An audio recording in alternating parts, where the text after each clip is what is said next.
Tried to be lighthearted and joke with her. Maybe there was some miscommunication. I said, I don't even have an outfit to wear. And her response was just, well, you don't have to wear anything. What is with this like, weird couple? What? This is Chelsea. Amazing photographer. And so you specialize in the photography, in like the camera equipment, and your husband does the sound stuff. No, we both do photography and photography tutorials and also camera reviews. Oh, I love that. Yes. I have so many questions. Okay, so first I want to know how you went about deciding like photography is the way to go. This is your passion, this is your career. And then how did you go about that? Okay, so it started that both my husband and I liked photography before we even met.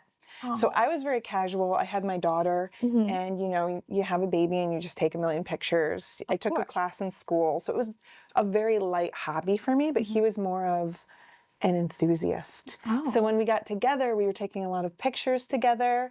He was an author, and he said, let's write a book. Let's do photography together. I love that. We were taking a lot of pictures together and decided to make a whole book called Stunning Digital Photography. And it took us 2 years to make. And we traveled around taking pictures, teaching lessons, putting it all in this book.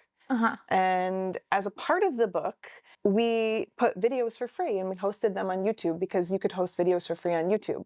So when people would learn in our book, you would learn a lesson, there would be a link to YouTube, you would watch the video for free. That's so cool. This was like before YouTube was huge. Yeah. It was just a free place to host video. Yeah. So those videos started getting a lot of views, and we naturally just responded to whatever was popular, and we became YouTubers, authors, photographers, multi-hyphenate, just accidentally. That's so cool. What's the name of your book? Because I want to be able to give credit where credit's due. Okay, it's called Stunning Digital Photography. Stunning Digital Photography. Okay. And they can get on like Amazon and stuff? You can get it on Amazon. You can get it wherever. I love that. So what made you decide photography, this is it, this is my passion? I think, well, first of all, I've just always loved anything creative. I was a piano teacher. I've always done art, just gravitating towards anything expressive. But I think what I really love about photography is that you get immersed in whatever moment you're having. Because I hear people say now, like, put down your phone. You don't need to take pictures. Be in the moment. And I'm like, that's how I'm in the moment. You're isolating these beautiful moments. You're getting really deep into this focus of observing everything beautiful. And it just puts me in that like zone. Do you know what I mean? I love that. Focus state. When you decided you wanted to be a photographer, were you at all nervous about how anyone in your life might react to that? Because I feel like there are some, like, I know I did when I said I wanted to be a teacher. Like, my parents immediately were like, you want to be a teacher? That's what you want to do? Like, really? Well, that's such a noble job. And I feel like there's so much that goes into it, because like my dad came from a whole background family of like Holocaust survivor, do something to like make sure that you're taking care of yourself. So like there's a lot that went into his response, but I feel like it can be very hit or miss when you tell your family like, hey, this is my passion, this is what I want to do. And when it's not always what some people deem the most successful jobs, or when it's something that's more from a creative or an essential position standpoint, sometimes the responses are not always exciting. See what you mean. Yeah, if you say you're a photographer, it's not like, what are you doing? How are you going to succeed at this? I never announced anything. I just did Really? So I was working at a vet tech. Okay. I was a single mom. I was working at a vet clinic as a vet tech to get insurance, health insurance. I also love animals, but it was like a real job. I was teaching piano lessons, and then I was dating my husband, and he was making... Sorry, bless me. Sorry, go ahead. We were doing like stock photography and stuff, so I was just doing what I liked. And the thought of, will this be successful, never occurred to me, because I was just enjoying doing it. I love that so much. Yeah, and also I had other jobs, so I never felt this pressure of, will this work? I was just doing. And when it got to a point where it was working, I said, I'm ditching the other jobs and I'm focusing on this thing that's really working. And so it was never an announcement. Though I will say, when we came out with our book, people were kind of like, who just writes a book? Like, yeah, good job. But we put it on Amazon. And once we posted it, that was the first time we both sat in our office chairs like, oh my gosh, what are we doing? What if this doesn't work? Like, it took until that moment for us to say, oh, if this doesn't work, we just spent 2 years working on a book. And we did this Amazon giveaway, and we just gave away the digital book for free. And we refreshed, and it was like 10,000 copies. And we were like, what the heck? Wow. And then it was 50,000, and then it was 80,000, then it was 100,000. And we just sat in our office refreshing and watching these reviews pour in. And within like a year, it was the #1 photography book in the world. That is Yeah. amazing. So it was just, well, congratulations. thank you. First It of felt all. serendipitous. It was so much passion going into it. Yeah. And I think a lot of right time, right place. And it ended up working out. So I think that's a really common, like when you're so passionate about a project and you pour your heart and soul into it, and then there's always that moment of doubt of like, what if other people don't love this as much as I do? yeah. I feel that's so hard. Yes. Because it's like, sorry, go ahead. You were about to say something. No, I was going to just say that you're so in it that you don't zoom out enough to think this could all fail. This could all fall apart. Yeah. And I also feel like people who, there's an entire percentage of the population that's not online and not like chronically online in general, whatever. Right. So like when you say I'm a photographer, I feel like some people might not even realize really what that means for, like, you are also an author. You you are teaching the next generation of photographers. Like, you have built such an awesome, successful empire that people who are, of course, that people who aren't online might not even like notice. Have you ever experienced anyone who like didn't get, I don't know how to explain that. My job's so ridiculous, people don't know what I do. People don't know what I do either. No one really knows. That's why I ask. Because even when people ask me, like, what do you do? And I try to explain it, and the looks that I get, I'm like, I know it sounds weird. I don't really get it either. Yeah. So what's your thing you tell people? What's your, if they say, what do you do? So as I've been entering into like the dating world, and I don't really say anything up front. Okay.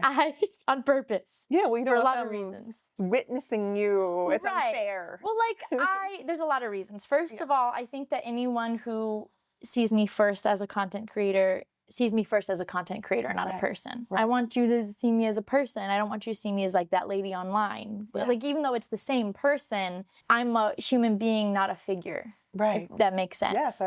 Also, I know that I'm really privileged for the job that I do, and I don't want someone to be nice to me just because of the job that I do. Yeah. So I tell people that I work in marketing. Yeah, but it's true. I market, and I'm in the marketing world of social media. Yeah. And they're like, oh, what goes into that? And I'm like, oh, I scroll a lot, look for ideas, initiate brand deals, like I manage brand deals, sponsorship, contract negotiation. These are all things that I do. Yeah, it's true. I interact with a lot of people. I form collaborations on different projects. It goes well. And if they're smart. and if they're receptive to that, I'm like, eventually I'm like, I market me. It's like, I'm the product. One person literally thought that I was being vague and beating around the bush because he's like, oh, you're probably an OF model. And I'm was just thinking that they probably thought that. No, I run around with a CGI watermelon on my head. Not really the same. Kind of the exact opposite, in my opinion. Which there's nothing wrong with it. It's just not me. Yeah. In the slightest bit. I got kid audiences too. So, you know. But like, how do you explain to people what you do? I tell them I teach photography online. And you've never gotten like a weird look ever? Some people ask more questions. If they don't, then they don't. Because some people are just asking, it's like a common question. I'm like, I don't need to go into it. And some people are like, what do you mean? And then I'll start to get into it a little bit. But I love that people are nice to you about it. Not everyone's really nice to me about it. Yeah, but I feel like since social media, photography has gained so much more merit, if that makes sense. Yeah, it's become popular. Yeah. Not only popular, but people really see what goes into it. And they see online firsthand of like a good photographer versus like someone that still's got some more learning to do. And that's fine. And that's great. I think that the accessibility that social media has created has really shown people, no, this is like a skill. this is like actually something that takes skill and creativity and learning and research. Like, you know so much about my own cameras that I don't know. No, you're good. You're good. I know to push one button, and if anything in my settings were to change, I would be lost. Okay, well, you call me if that happens. We'll get it figured out. But yeah, a lot goes into it. I'm still learning all the time. Absolutely. And I talk to other creators who feel very intimidated about getting into this, and I just tell them, I'm still learning. I'm not perfect. Yeah. I'm not the best. I love that I'm still learning because that means it's not boring, I love that. right? What does a typical day as a photographer look like for you? I do so many different things. Okay, I'm ready. So if I'm doing a shoot, then it would be, let's say I'm doing headshots. I just did actor headshots for a friend. Then it'd be setting up the studio and testing the light and making sure everything's right. And then they come in and we do test shots and we do headshots. That's the part where a lot of people think that's the job because they're there. They're like, that you just took a few pictures of me and then you left. Why is it so expensive? But most of the work happens before and after. Okay. So then once you're unloading files and you're editing and everything, that can take quite a while. And then you send them off to your client. So that's what a typical shoot is like. But on Sunday, I went to New York and I was photographing the New York Jets. That's cool. On the field. So that's cool. a very cool day. That is really awesome. Yeah. What is, for a lot of people that don't know, and my cousin, I have a few cousins that are photographers, so I know. What does the editing process look like? Because that is a tedious and that can be really difficult. It can take a long time depending on the shoot. I do a lot of wildlife photography, so you can have thousands of pictures. That makes sense. You were a vet tech. Yes, I love animals. I love being out in nature. I love birds. I'm a bird nerd for sure. Oh, birds freak me out. Do they? I think they're bit. literally dinosaurs. I know. So I don't blame you. I get this isn't their fault. I understand this is a part of natural selection and a part of their survivability. Yeah.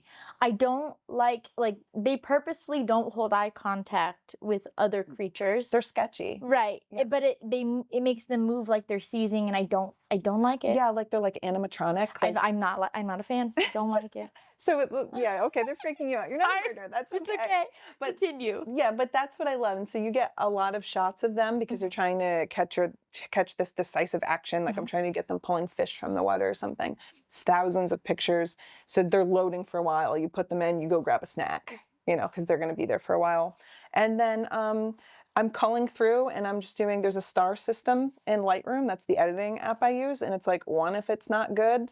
And then it goes through 5 stars and I'm picking out my favorites. That can take a while. That can take over an hour. Wow. Going through every picture, throw this one away, keep this one. This is a maybe, this is a definite. You can be between 2 pictures. Like, is this one better? The eye's a little better, the light's a little better. And then once you choose the photos you want to edit, the editing, you could be a person who figures out editing in 20 minutes, or you can take 5 hours per picture. So it really depends on the individual. I'll spend sometimes an hour on a picture. What are you fixing when it comes to the editing? Like, what are you able to change in a photo? Oh my gosh, so much now. You can really add anything to anything now. It's especially with AI. I could circle a part of the picture and say, add a piece of pizza, and it would do it. That's not my style. No, yeah. I did do that once, just as a joke, but it's not typically my style. But I'm doing things like maybe making the background a little darker so the subject pops off the background, making the eyes a little brighter, things like that. So you use Lightroom. Is that your favorite editing tool when it comes to? It's one of them, yeah. Okay. Yeah. What is your ultimate favorite? Like if someone is trying to go into photography, what's the #1 software that you're like, this will change your life, please use this? So many people have different ones, so I don't want to say there's one universal one. Which is your preference? I got into Lightroom early, so I use Lightroom. Okay. DxO Labs has another one, that's very good. I just started using a Voto for portraits, and that's kind of amazing. So, yeah. Okay. And I just had another question, and it just passed me, but it's fine because I'll ask something else. You're probably still thinking about the birds. Yeah. It's trauma. The trauma of the birds. Yeah. What are some other misconceptions that people might have about photography or photographers while I'm remembering the other question that I was going to ask I think it's really common that people think you can just add something to a shoot quickly. So I talk to a lot of photographers who do family photos very often or weddings, and people will be like, can you just add 5 more people to the shoot? Or it's not just going to be a couple shoot. We're going to add the kids. Can you do that? And they don't realize you might need more lights. You know, you might need to bring more equipment. The editing becomes way more intensive. So often people are asking for little things they think they're adding to a photo shoot or editing, and they're actually asking you to do like 10 times more work. So, yeah. Oh no. Can you think of anything else that people might just not understand about either the job itself or like what you do? Anything like that? I think one thing people think is if you're a photographer for one thing, you're a photographer for everything. People ask me to shoot their wedding all the time, and I'm like, I've done 2. I love birds. Like, this is going to translate. Like, if you're going to run and grab a fish, like, we're going to get a great picture. But wedding photography is a very specific skill. Okay. Yeah. Super, super hard. I want to hear more about that. So like, I'm trying to think of how to even ask it because the words are just jumbling in my brain. Fine. So like, you love birds. You're so good. You're so good at photographing wildlife. Yeah.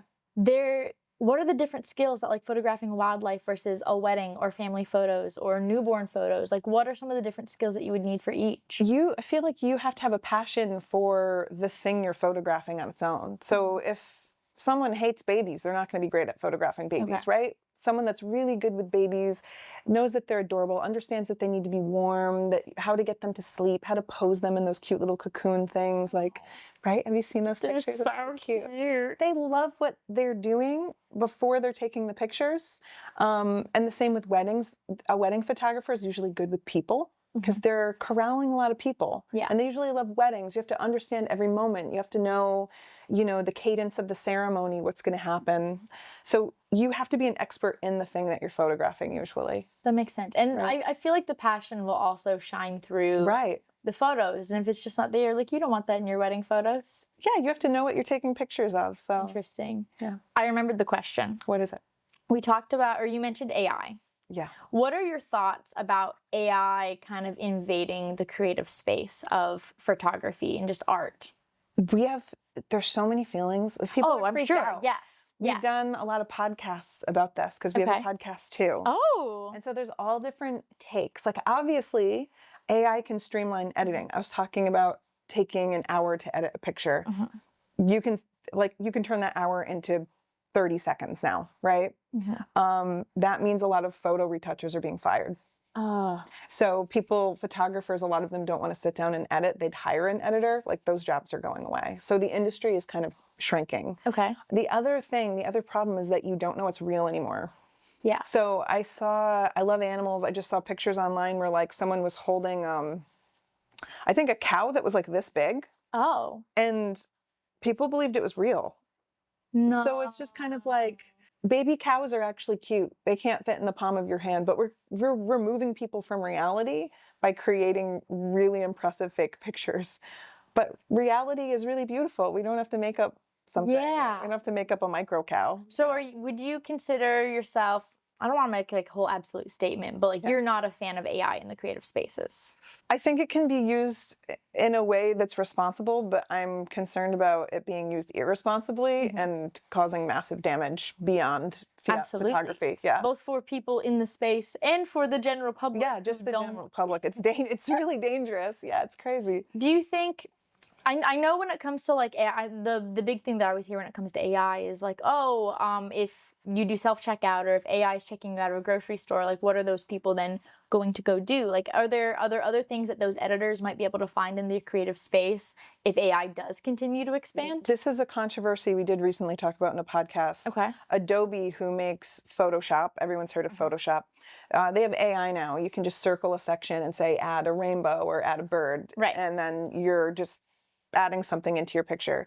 The problem is, when you do that, your picture goes back to the cloud and a person at Adobe can just see your picture. So if it's a boudoir shoot and you're taking a naked picture, some dude that who knows who can see it. And what happens at that point, we don't know.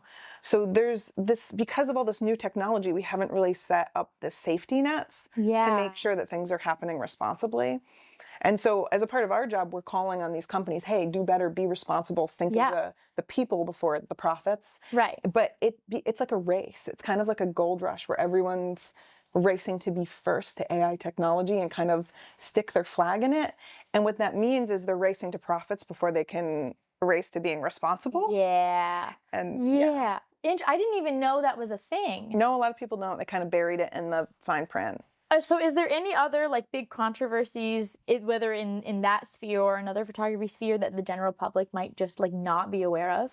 I'm just kind of in the mindset of fake photos, but a lot of stuff is fake in pictures. Yeah. And so like super nerds will know. People add whole fake skies of stars, and like astro nerds will be like, excuse me, in that location, that star wouldn't be present in December and 2022. Like they'll like call you out. Oh, I love So there's a lot of scientists in photography, and they're always people are always checking what's real. So that's kind of cool. In your perfect world as a photographer, what would the good balance of AI in the photography world or in the creative world, like what would the balance be? I think it would be AI is generated from real people's pictures.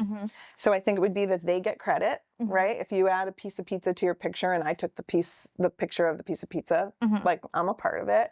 And then I think the other thing is just disclosing, like, hey, I'm posting this picture. It's of a mountain, but the moon is AI or the bird is AI. Just transparency, I think, is important. What do you think about those trends that are on TikTok right now, where the AI turns them into like different cartoon characters? You know what I'm talking about? I think that's cool, but scary because it can turn you into a different person. Yeah. So someone might AI you and hijack your whole podcast. Like, oh, that's so scary. Please no one do that. Don't do that. I don't know permission. Don't do that. That is scary to think Yeah, but about. it's possible. Yeah. Holy moly. Okay, okay. I literally just lost another. You have like my brain going at such a high velocity that I'm like have so many questions. And I'm like, I'll ask this one next, and then this one and this one. But then I lose the first one, and I'm like, wait, I don't know. I don't know where I was. Sorry, I just really threw you off track with that one.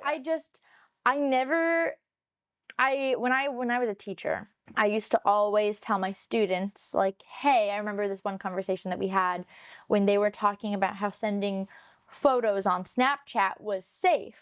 And I was like, you do know that other people see that, right? You know, people work at these apps and the kids had no idea. And so, like, screenshots. Exactly. Yeah. Well, and yes. And there's so many ways to go around. Oh, well, Snap gives you the notification. There's so many ways around that they don't know about. So that's where you put my brain again. And I just remember their faces when they were so not only surprised, but like devastated when they're like, wait, what? What do you mean? I'm like, no, this is common knowledge that you need to be aware of. Yeah. They just, what are your thoughts when it comes to people editing photos like for Instagram, as in like the slight editing tweaks with AI, with like appearances? I don't know. That doesn't bother me. I know everyone's different. Everyone does it. Yeah. I tend to keep my pictures more natural. Like I want to look a little better, but I don't want people to see me in person and be like, who are you? Where's the good looking version? Do you know what I mean? Yeah. But some people I think just don't feel comfortable showing how they actually look, and I think that's just kind of like a sad state where we're in. We're always shown like not really realistic images, and then we feel like we have to be a not real looking person. I get that so hard. I'm cool with people doing it. I just kind of feel bad that people feel like they have to, you know? Yeah, I feel like a lot of that stems from Instagram for so long was that Instagram model and the picture perfect breakfast. And but I feel like in a way Instagram's kind of going away from that and is really holding on to more educational or authentic. Like people just crave authenticity. I think so. I think you're right. I love that so much. I do too. Yeah, I think it's really beautiful. I love it. Like I've even said this on another episode before, so sorry for the repeat story. It's fine. But I literally made like a video about how I was trying this DIY project and it went so terribly wrong. I messed up so bad. I was trying to bleach this red chair cover and make it white. And I used so much bleach that I disintegrated the fabric. No. And like so many people were like, why would you out yourself like that? And I'm like, why not? That's so relatable. You know like, how many times I've tried home improvements and I think it's gonna look great? No. No, but that's what it should be about, is just communicating the human experience, and like who hasn't tried to do something like that and ended up exactly. So can you think of any other misconceptions that people might have about photography world, creative world? And if not, then I have some like equipment questions. Okay, so one misconception is that people think my whole job is photography, but so much of it is like sending emails and Yeah. like taxes, you know? Yeah, I feel Yeah. that. So there's just a lot of prep work behind the scenes that you do before you get to the fun stuff. Oh my gosh. Even Yeah. being like a YouTuber, you know, you're actually writing stuff and you're A lot of emails and a lot of what does this tax thing mean? And I don't know Yeah. what this Yeah, is, what and is this? LLCs and like it's. I don't. God, thank God for accountants because I don't Yes. know anything about math. Yeah, I'm not good at that. I have an accountant too. So much of it is not cool, sexy, or Right. fun. Yeah, but that's like most jobs. Like Yeah, I feel that's like true. most jobs, people have like the idea of what they do because that's what they see, Yeah. but they don't actually. I It's all know. glorified. I was just like a bummer on my daughter's career day because they had me come in as a YouTuber and I was like, actually writing is very important. Yeah. You're making a story. Like I'm such a mom. I didn't even want to be cool. I was like, stop trying to be cool, everyone. Learn writing, learn how to make a point, learn how to lead people through a story. Have And to they communicate just like properly. glazed over, like, why is this lady talking to us? Yeah. I feel like it's always a bummer for people who like ask what a typical day looks like, and I tell them, and they're like, "That's not fun." I'm like, "Nope, it's not. It's really not. Yeah. It is what I do, and I love it, but it's not exciting most of the time." Yeah. Like whenever people are like, "Oh, you don't always post like you should post stories every day," and I'm like, "Why? I'm mostly just sitting at home on my computer." Doing emails, you don't want to Making a know. story. Yeah, like Yeah. what am I supposed to share with everybody? I don't know. Hey guys, doing payroll. Like living yeah, the like yeah. just and I got yelled at by my editor because I messed something up with the audio again. Sounds normal. It's Sorry, fine. editor. We tried really hard this time. No, it's fine. We got it. She's gonna be so happy with me. She's got it. But so like when it comes to whether it's someone who wants to get into content creation or photography or whatever, Yeah. how do you recommend going about like knowing technology?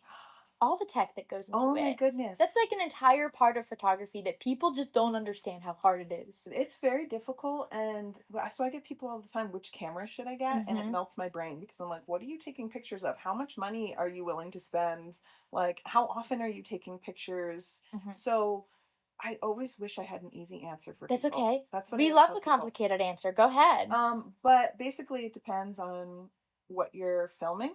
And so that's why we make a bunch of tutorials. So we've done videos on reviews for vlogging cameras, you know, and who it's good for. And so we think of all cameras as a tool.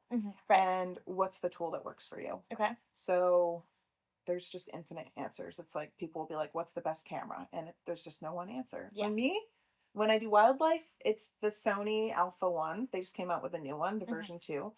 It's got, because it can take a lot of pictures in a short amount of time, it's called frames per second. So you can capture a lot of action. But if you're doing like landscapes or something, it'd be totally different. And that's why we have our books and our channel and stuff, because we're trying to make it easy, and it still never is. So vlogging camera would be the Sony one.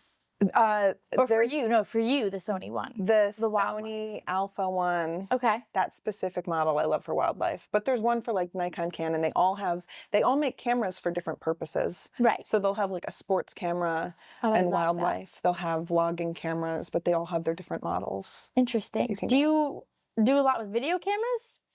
No. So if I were to say, we're mostly stills based. Got it. So if I were to say, what's the best podcast camera, you wouldn't. Listen, for like a vlogging camera, I would recommend the DJI Pocket 3. Oh. And it's this little tiny camera on a gimbal with you can get a mic. And it's so small and it looks amazing. It would be great for you because you travel. Oh. It's like do 4K? This big. Yeah. Oh. Yeah. Okay, that's fancy. I think you'd love it. So the reason that I love these is because I don't even have to really travel with lights most of the time.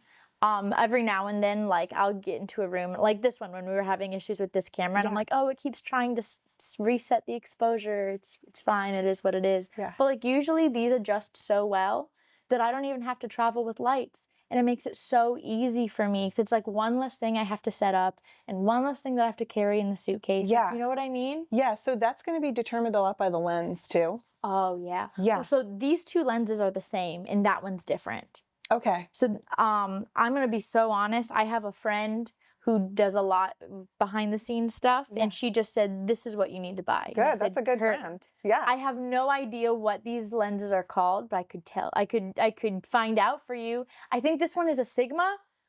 I don't know. That's all I know. Yeah. Well, if you want recommendations, we can talk and I'll Yeah, tell you. absolutely. Yeah. And I know those two are nifty 50s, I think. Yeah. Yeah. I'm pretty So sure. That's all that's I a know. good versatile lens for sure. That's all I know. I don't know anything else. Yeah. Have you ever had, so you do wildlife, so you don't necessarily have like, how does getting clients, like what does that look like for you? Are you doing commissions with like I do magazines or? not so much like I did a campaign for for Google Pixel, Uh-huh. and I took pictures with their phone of dogs. Oh, So they just reached out to me and they asked me if I wanted to do a campaign. oh, that's cute. But I'll do a lot of things to have the experience to then go back and teach. Okay. So I'm taking the bird pictures. I'm not being paid to take bird pictures, but I'm reviewing wildlife gear. Like I'll Okay. do a review with like 10 lenses and 3 bodies and tell people, compare them. These are the different prices. This is how they're performing. And then I'm getting paid inadvertently that way for my audience watching. Because I'm Interesting. taking pictures and showing them how it works. But when I'm getting paid by clients, like Google, they just paid me directly to take the pictures. Yeah. How would that in general work for a wildlife photographer? Because I know that when it comes to like headshots or weddings, like people go and specifically book, hey, I want you to photograph this wedding. When it comes to someone who's not like able to teach yet or not at the position where they're just reviewing gear, what would it look like for them to like gain commission for their work? That's what they're asking. Oh. It's really hard to get paid with Yeah. that job. Yeah. Selling calendars, a lot of them Okay, do things like that, okay. or selling prints. You could license your pictures. Like if someone wanted to use your picture for a magazine or for, I don't know, whatever, you could sell the license to your picture. Okay, I've done okay. some of that, stock photography. So you go online, you put your picture on a stock site, and then companies can buy your picture, and they've Okay. ended up on like magazine covers and things like that. But it's very difficult to get paid as a wildlife photographer now in the modern era. Oh, Yeah. I'm sure. What do you think? Do you think that would be like the biggest pain point? For a lot of photographers, yeah, getting Okay. paid, especially being business minded and creatively minded are really 2 different things. So you can have the best photographer, you can have the best wedding photographer, and if they're not good at the marketing, they're going to maybe have a challenge pricing their work appropriately. Oh, goodness. And I think that's a big challenge for a lot of creatives, is just finding a way to make a living doing what they love. Do you have any like go-to advice you give for individuals in that situation? I always say to study business as well. Okay. I went to school for business. I took a lot of business classes and photography classes, and it really pains me to see people who have a ton of talent who don't know what to do with it or don't know anything about brand deals or finding clients or pricing things. A lot of photographers price their work too low because they're charging what they think sounds like a lot versus their time. They'll do like 40 hours of work on a photo shoot and charge like $200 or something. Oh, So no. understanding how to price your work is really important. Okay. Yeah. What do you think are some other really big pain points that photographers, especially ones who are just starting out, might experience and might need some advice on? I think right now in the modern era, it would be that people are trying to piecemeal their education.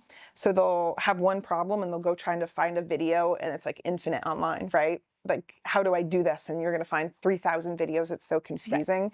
And I think it's easier to just get one comprehensive, like a video training or a book. I would plug my book, Stunning Digital Photography, but really any photography book I think is going to be better than like trying to just wing it. And you'll get so much farther and get actual knowledge versus stuff that's not even true. Like I've been on TikTok and the photography lessons, it's not even true. And I just think this person's trying to be helpful, but they're actually not saying the correct thing. So just like get a book. Do you see that a lot, that people give like photography advice online and it's just creating misinformation? I think most people are pretty good, but I've seen people who don't have a lot of experience themselves just giving out little tips here and there. Like one person said the correct ISO is 400. What does that mean for someone that's not in photography? It's just a setting that should change all of the time. So saying 1 is correct. It's like saying the right speed limit is 60. Like it's just like, not in a parking lot, Like, not no, on the, you know not in what a I mean? school zone. Yeah, not in a school zone. So it's like just Ooh. giving unilateral advice that doesn't really make any sense. Can you think of any others that like just really stood out to you? That one really stood out because it was just so crazy. But otherwise, I think it's an art, so things can just kind of be No, that makes subjective. sense. Yeah. When it comes to teaching photography students, what are some really big pain points that you experience, like trying to guide the next generation of photographers? Everybody wants to buy their way out of a problem. Like, Really? what camera should I get? What lens should I get? Of course, that's my job, so I'll tell them. But then I'm like, now learn the art. You need to learn composition. You need to study art history. You need to understand your art in the context of all other art. It's a conversation. So don't just go out there and be random. Learn to appreciate people who have already been appreciated. So you can understand color theory and composition and, you know, adding depth to your photos, leading lines. Like, there's more to it than just buying a lens and suddenly being the best, you know? I know someone in my life, kind of in my life, like we were friends a long time ago, like when I was a kid, Yeah. right? And I know that they started a photography business. And I kind of heard this through the grapevine. Yeah. But they started a photography business. They put out on Facebook, hey, I'm starting this business. I would really love the opportunity to come photograph the important moments in your life. And some friends and family from the area was, oh, of course, whatever we can do. And so she booked a couple of her first gigs.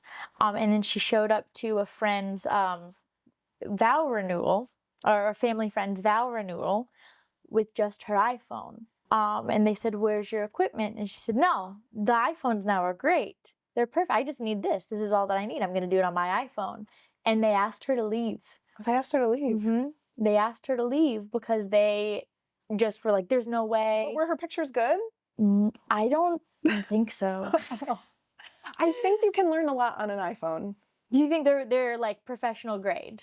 I wouldn't want someone showing up to my shoot with a phone. Okay. But if someone's starting and they can't afford anything else, like all the composition and lighting stuff, you can practice that. You're not going to get practice with settings, but you can learn how to develop your eye. Yes. Oh, yes. But yeah, showing up to a shoot would be rough. Was it free or was she charging? I think she was charging, and I think that was the issue. That they asked, like, hey, you have the equipment to do this, right? Because we're not going to hire someone else if we're hiring you. Yeah. And we just want this photographed. And she was like, yeah. And I think her phone died.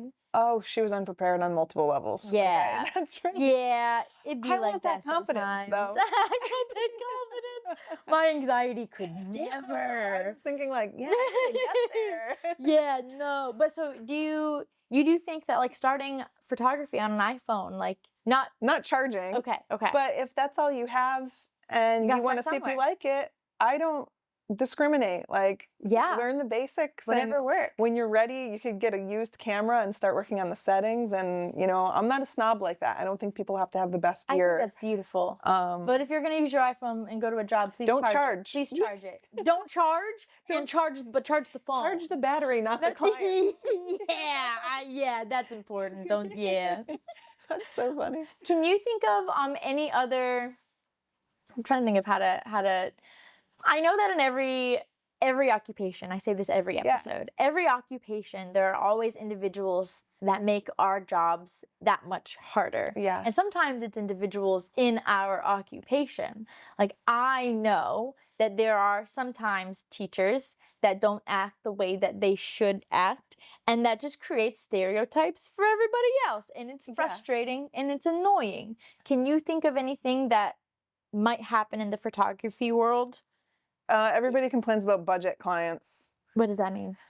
When you're starting and like you're charging like very low prices, the people who are going in price hunting are usually always trying to squeeze so much value out of you that you never make any money. Okay. And they're usually very like difficult, like complain.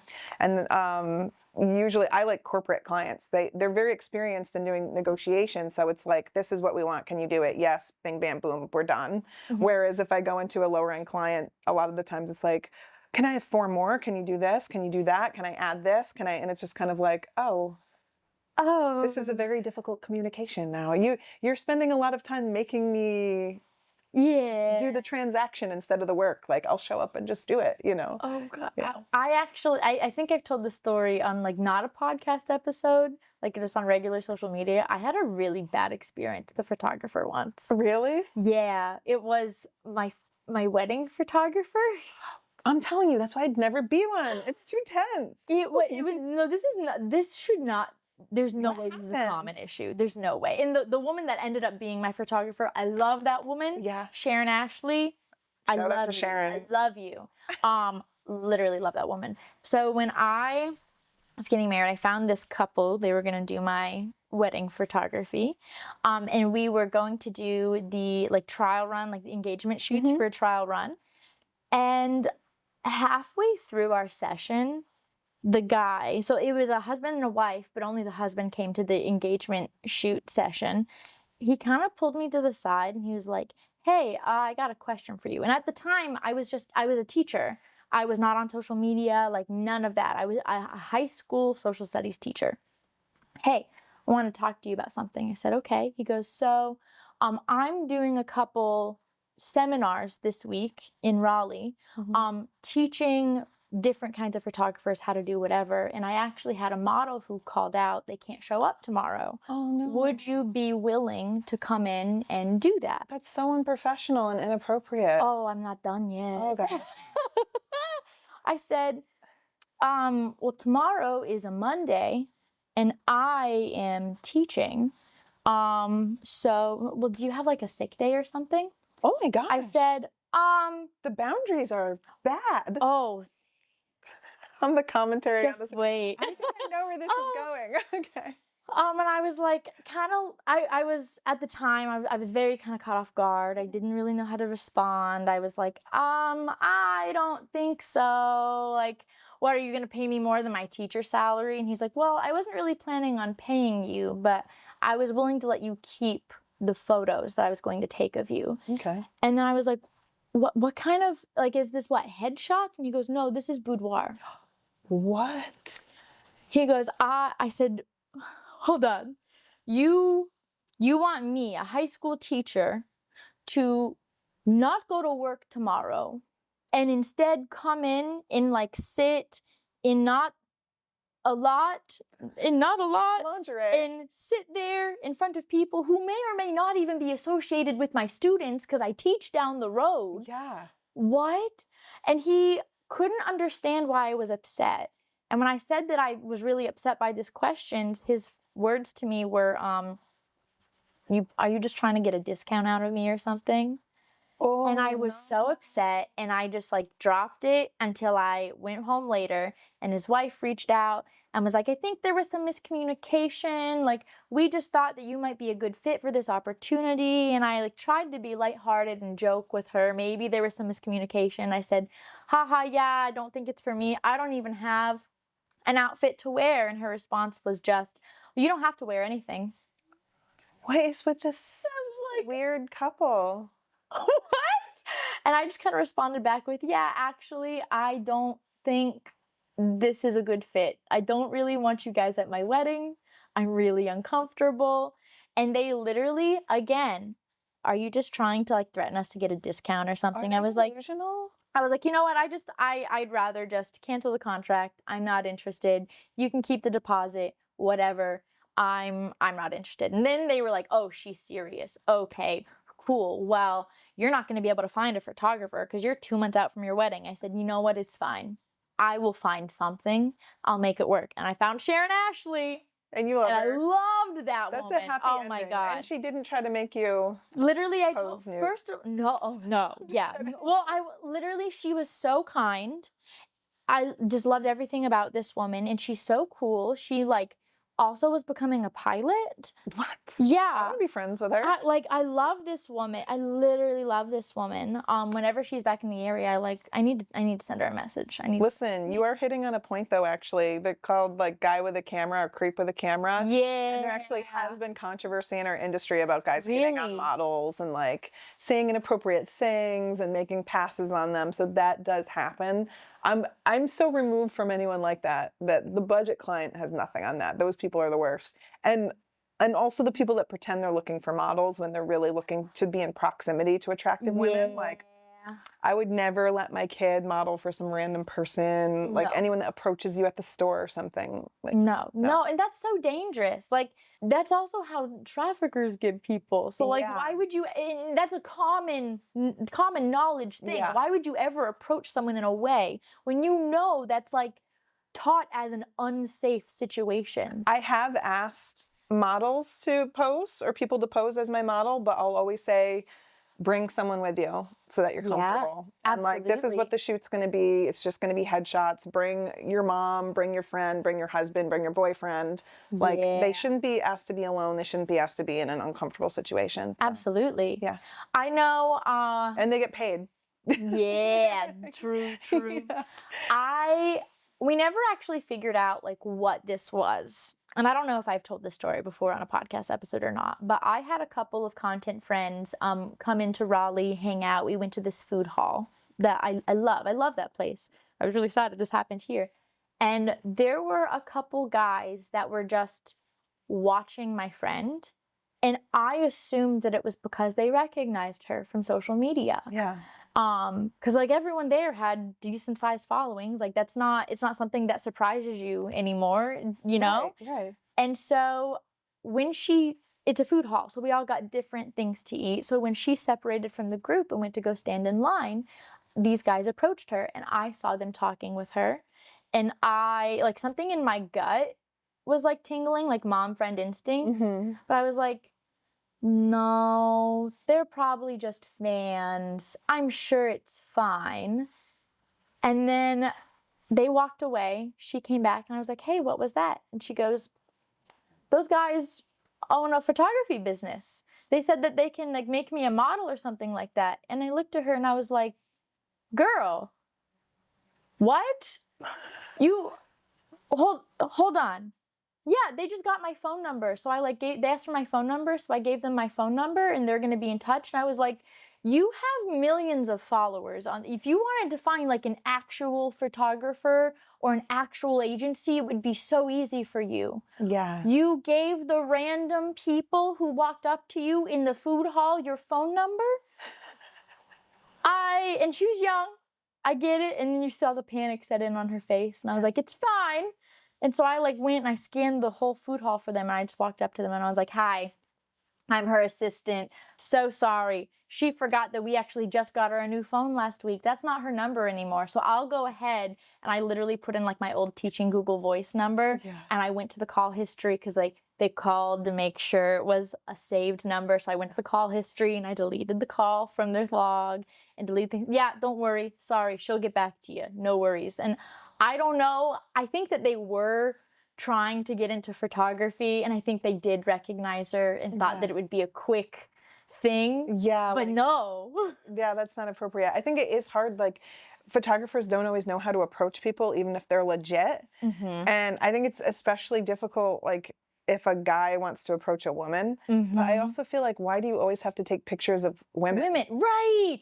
There's It so doesn't many. have to be a woman. Uh-huh. You cannot be weird about it. Yeah, and because women get attention online, a lot of men are trying to like get that attention on themselves, and so it can get uncomfortable. But yeah, also there's modeling agencies you can hire models, like people that already want to model. Or if you are a photographer, you can work with those agencies. And yes, it's a little bit more cumbersome, but it is not a safe world out there.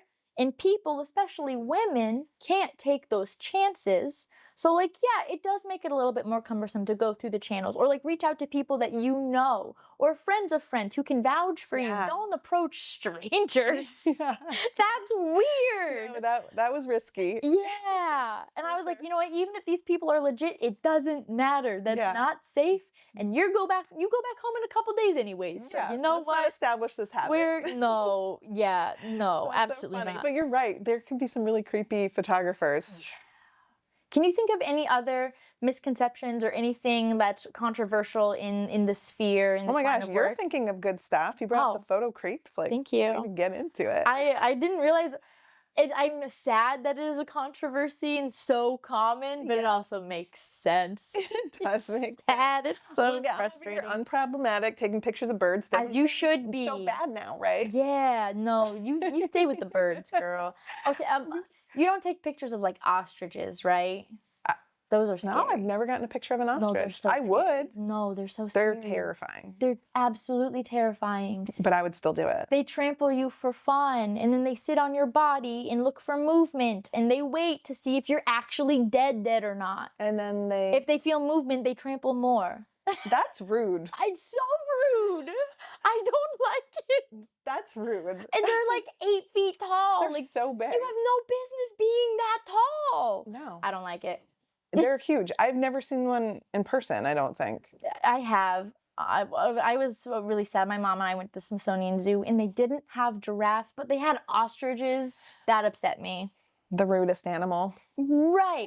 Or like emu. I know they're dumb and that they don't do this on purpose, but you have to be very careful with your eyes around emu because they see the shine glisten in the liquid in your eyes and they peck at it. And that's dangerous. That's really scary. I don't get that close. Usually they don't want to be near me, so I feel like that'd make you feel better. Like they're usually running away from me emu or flying are away. terrifying. Wild emu, I feel like, are a little bit less dangerous because they just like run away. Did they sit on you? But no, I don't think so. No, they just peck. They like. You're teaching me things about birds. Domesticated emu are mean. That one, like, Karen? Yeah, Karen. And then my best friend Sarah, her husband John, grew up working on this farm, and it ended up being like our friend Victoria's family farm, but we didn't know them all back then. But John said that the emu are like the meanest things ever. And have you ever heard of this thing called Lazy Five Ranch? I know it's a very niche to like a small town in North Carolina. Karen, like very casually. But I know who you're talking about. Yeah, the mean emu Karen, that thing's terrifying. Yeah, it's scary, but I don't know the farm. There is this place called Lazy Five Ranch in North Carolina, and I love it. It's a little traumatic every time I go because the emu get too close. But basically, you have two options. You can either get on their wagon, or you can take your own car. I would never take my car, first of all. Yeah, they'll peck it. They'll get it dirty. You literally get a feed bucket. I see it. And you stick your hands out the window, and whatever comes. There are a few kinds of animals that you're not supposed to feed. First of all, the zebra, because they're mean and they have teeth on their lower lips and they bite. I didn't know zebras were mean. That was a little upsetting for me. The longhorn cows, yeah, you're not supposed to feed those either. That can get dangerous. Yeah. The rest, the emu really want to stick their whole head in a bucket, and it makes me want to cry. Yeah, I don't like it. I've seen those videos, and it seems because you have nowhere to go, and they're just pecking around. I will show you videos that I took of me and Lauren Lauder going a couple years ago. Yeah. And she's burnt out teachers, I think. Yeah. Oh, that's her podcast. Yeah, that's her social media handle. Okay, I thought you were just telling me her like current state. No. That's her social media thing, and it's like, hey, you want some? And this cow just like sticks his whole head in the car, and I'm like, oh no. I feel like you should add that to the end of the podcast. Okay, I will. I will have to, even just the audio of it, of like you can hear the panic in my voice of like, no, please go away. No, you're too close. Oh no. Yes. I will put that at the end. I promise. I pinky promise. Before we end, any other misconceptions, things that people might not understand that they should, tips, tricks, advice, anything like that in the world of photography? I'll say in the review space on the YouTube side, a lot of people don't realize that like a lot of people review things just get talking points and they repeat it. Mm-hmm. So it's good to find trusted teachers and reviewers and things like that. And for photography, I think a lot of people don't realize that a lot of photos are edited a ton. So people think that they're supposed to just get these amazing shots out of the camera, but editing pictures is a whole separate art, and people often even just hire someone else to do it. So if you're new to photography and you're feeling disappointed, please don't, because it just takes a long time and you have to learn the editing and all other parts of it. So it's a process. Love that. Yeah. That's beautiful. Yeah, Thanks so much for hanging out with me. Thanks so much for having me. Oh, yeah. I learned so many things. I learned about the ostrich and I'm a little scared now. Yeah, right. See, you get it. And like, don't even get me started on cassowaries. Cassowaries are terrifying. Right? You don't even have to explain to me. Okay, yeah, They're you get truly it. dangerous. Yeah, no, and they're like my size. I'm so shouldn't be. uncomfortable by that. These birds didn't realize they were supposed to get like small. Tiny, itty bitty. They stayed Someone didn't dinosaur send the sized. memo, and I don't love it. I don't either. We'll tell them next time we see them when we go to the little park. We'll be like, by the way, By the way, you're not doing this correctly. You should be like this size. Yeah. Be like a menace to the rodents, not to me. We're supposed to be the top of the food chain. That's what I'm saying. Yeah. They don't understand. But thank you so much. Thanks for having me. Absolutely. And thank you guys for hanging out with us. And we'll see y'all next week. Bye-bye, lovelies.